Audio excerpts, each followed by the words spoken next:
ಏಕಮೇವ ದ್ವಿತೀಯಂ.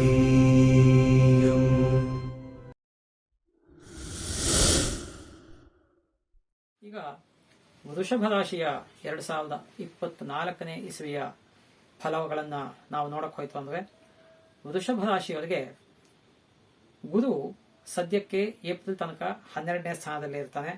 ಗುರು 12ನೇ ಸ್ಥಾನದಲ್ಲಿತ್ತು ಅಂದ್ರೆ ಅಧಿಕ ಧನ ನಾಶ ಅಥವಾ ಖರ್ಚು ಆಗ್ತಕ್ಕಂಥದ್ದು, ಕೆಲಸ ಕಾರ್ಯಗಳಲ್ಲಿ ವಿಘ್ನ ಉಂಟಾಗ್ತಕ್ಕಂಥದ್ದು ಅಥವಾ ಹಿನ್ನಡೆ ಉಂಟಾಗ್ತಕ್ಕಂಥದ್ದು, ಅನಾರೋಗ್ಯ ಉಂಟಾಗ್ತಕ್ಕಂಥದ್ದು, ಮತ್ತೆ ವೃಥಾ ಸಂಚಾರ ಉಂಟಾಗ್ತಕ್ಕಂಥದ್ದು, ಫ್ರೂಟ್ಲೆಸ್ ಟ್ರಾವೆಲಿಂಗ್ ಅಂತ ಹೇಳ್ತೀವಲ್ಲ ಆ ಥರ ವೃಥಾ ಸಂಚಾರ ಉಂಟಾಗ್ತಕ್ಕಂಥದ್ದು ಇವೆಲ್ಲವೂ ಕೂಡ ಆಗುತ್ತೆ. ಅದು ಆದಮೇಲೆ ಮೇ 1ಗೆ ಗುರು ಬದಲಾವಣೆ ಆಗುತ್ತೆ. ಆಗ ಗುರು ವೃಷಭ ರಾಶಿಗೆ ಬಂದಾಗ ಜನ್ಮರಾಶಿ, ಜನ್ಮನಾಮ ನವೋ ದುಃಖಂ ಅಂತ ಶಾಸ್ತ್ರದಲ್ಲಿ ಹೇಳೋ ರೀತಿಯಲ್ಲಿ ಅವರಿಗೆ ದುಃಖ ಉಂಟಾಗ್ತಕ್ಕಂಥದ್ದು, ಮತ್ತೆ ಆರ್ಥಿಕವಾಗಿ ಕೆಲವು ಮುಗ್ಗಟ್ಟುಗಳು ಉಂಟಾಗ್ತಕ್ಕಂಥದ್ದು, ಮತ್ತೆ ಮನಸ್ಸಿನಲ್ಲಿ ಚಿಂತೆ ಅಥವಾ ಉದ್ವೇಗ ಟೆನ್ಷನ್ ಉಂಟಾಗ್ತಕ್ಕಂಥದ್ದು, ವರೀಸ್ ಉಂಟಾಗ್ತಕ್ಕಂಥದ್ದು. ಅದೇ ರೀತಿಯಲ್ಲಿ ಈ ಅನ್ವಾಂಟೆಡ್ ಅಂಡ್ ಅನ್ಎಕ್ಸ್ಪೆಕ್ಟೆಡ್ ಎಕ್ಸ್ಪೆಂಡಿಚರ್ಸ್ ಕೂಡ ಉಂಟಾಗ್ತಕ್ಕಂಥದ್ದು. ಆದರೆ ಧನ ಲಾಭವೂ ಕೂಡ ಇರುತ್ತೆ. ಯಾಕೆ ಅಂದ್ರೆ ರಾಹು 11ನೇ ಮನೆಯಲ್ಲಿದ್ದಾನೆ. ಆದ್ರಿಂದ ಧನ ಲಾಭ ಕೂಡ ಉಂಟಾಗ್ತಕ್ಕಂಥದ್ದು, ದ್ರವ್ಯ ಲಾಭ ಉಂಟಾಗ್ತಕ್ಕಂಥದ್ದು, ಮತ್ತೆ ಮನೆಯಲ್ಲಿ ಹಿರಿಯರು ಯಾರಾದರೂ ಇತ್ತು ಅಂದ್ರೆ ಅವರಿಗೆ ಆರೋಗ್ಯದಲ್ಲಿ ಸ್ವಲ್ಪ ಏರ್ಪೇರುಗಳು ಉಂಟಾಗ್ತಕ್ಕಂಥದ್ದು ಇವೆಲ್ಲವೂ ಕೂಡ ಆಗ್ತಕ್ಕಂಥದ್ದು. ಶನಿ 10ನೇ ಮನೆಯಲ್ಲಿ ಇದ್ದಾನೆ. ಶನಿ 10ನೇ ಮನೆಯಲ್ಲಿ ಇದ್ದಾಗ ಸ್ಥಾನ ಲಾಭ ಉಂಟಾಗ್ತಕ್ಕಂಥದ್ದು, ಮುಖ್ಯವಾಗಿ ಶನಿ 10ನೇ ಮನೆಯಲ್ಲಿತ್ತು ಅಂದ್ರೆ ಸ್ಥಾನ ಲಾಭ ಉಂಟಾಗ್ತಕ್ಕಂಥದ್ದು, ಮತ್ತೆ ವ್ಯಾಪಾರದಲ್ಲಿ ಲಾಭ ಉಂಟಾಗ್ತಕ್ಕಂಥದ್ದು, ಮತ್ತೆ ವಿದ್ಯಾರ್ಥಿಗಳಿಗೆ ಸ್ವಲ್ಪ ತೊಂದರೆ ಉಂಟಾಗ್ತಕ್ಕಂಥದ್ದು, ಮತ್ತೆ ಧನ ಅಥವಾ ದ್ರವ್ಯ ನಷ್ಟ ಉಂಟಾಗ್ತಕ್ಕಂಥದ್ದು, ಕೀರ್ತಿಯನ್ನ ಸಂಪಾದಿಸ್ತಕ್ಕಂತಹ ಯೋಗ ಇದೆ.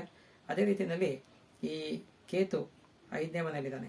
ಕೇತು 5ನೇ ಮನೆಯಲ್ಲಿತ್ತು ಅಂದ್ರೆ ಮಕ್ಕಳಿಗೆ ಅನಾರೋಗ್ಯ ಉಂಟಾಗ್ತಕ್ಕಂಥದ್ದು, ವಿದ್ಯಾಭ್ಯಾಸ ಮಾಡ್ತಾ ಇರತಕ್ಕಂತಹ ವ್ಯಕ್ತಿಗಳಲ್ಲಿ ಅಂದ್ರೆ ವಿದ್ಯಾರ್ಥಿಗಳಲ್ಲಿ ಕೋರ್ಸ್ ಕಂಪ್ಲೀಟ್ ಆಗ್ತಕ್ಕಂತಹ ಸಂದರ್ಭದಲ್ಲಿ ಅಂದ್ರೆ ಎಕ್ಸಾಮ್ ಟೈಮಲ್ಲಿ ಸ್ವಲ್ಪ ಅನಾರೋಗ್ಯ ಉಂಟಾಗ್ತಕ್ಕಂಥದ್ದು, ಹೊಟ್ಟೆ ನೋವು ಕಾಣಿಸ್ಕೊಳ್ತಕ್ಕಂಥದ್ದು, ಮತ್ತೆ ಸಡನ್ ಆಗಿ ಒಂಥರ ಕಷ್ಟ ಪ್ರಾಪ್ತಿ ಉಂಟಾಗ್ತಕ್ಕಂಥದ್ದು, ಏನೋ ಒಂದು ರೀತಿಯಾದಂತಹ ಭಯ ಅಥವಾ ಟೆನ್ಷನ್ ಉಂಟಾಗ್ತಕ್ಕಂಥದ್ದು ಇವೆಲ್ಲವೂ ಕೂಡ ಆಗ್ತಕ್ಕಂತಹ ಒಂದು ಪಾಸಿಬಿಲಿಟೀಸು ಈ ಒಂದು ವೃಷಭ ರಾಶಿಯವರಿಗೆ ಇರುತ್ತೆ.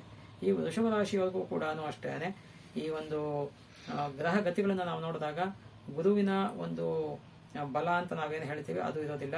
ಶನಿಯ ಬಲನೂ ಸಾಧಾರಣವಾಗಿದೆ, ರಾಹುವಿನ ಬಲ ಇದೆ, ಆದರೆ ಕೇತುವಿನ ಬಲ ಇಲ್ಲ.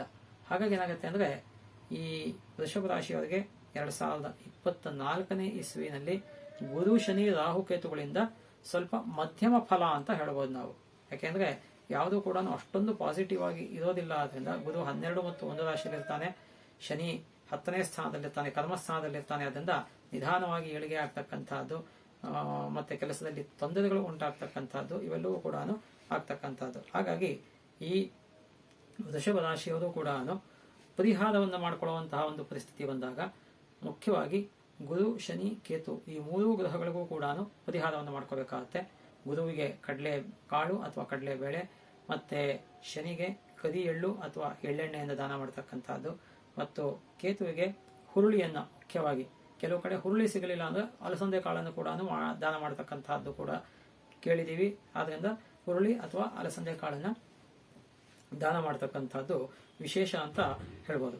ಹಾಗಾಗಿ ಈ ವೃಷಭ ರಾಶಿಯವರು ಈ ಮುಖ್ಯವಾಗಿ ಈ ಗುರು ಶನಿ ಮತ್ತು ಕೇತು ಗ್ರಹಗಳಿಗೆ ಈ ರೀತಿಯಾಗಿ ನವಗ್ರಹ ಸಮೇತವಾಗಿ ವಿಶೇಷವಾಗಿ ಗುರು ಮತ್ತೆ ಶನಿ ಕೇತು ಗ್ರಹಗಳಿಗೆ ಶಾಂತಿಯನ್ನ ಮಾಡಿಕೊಳ್ತಕ್ಕಂಥದ್ದು ಸೂಕ್ತ.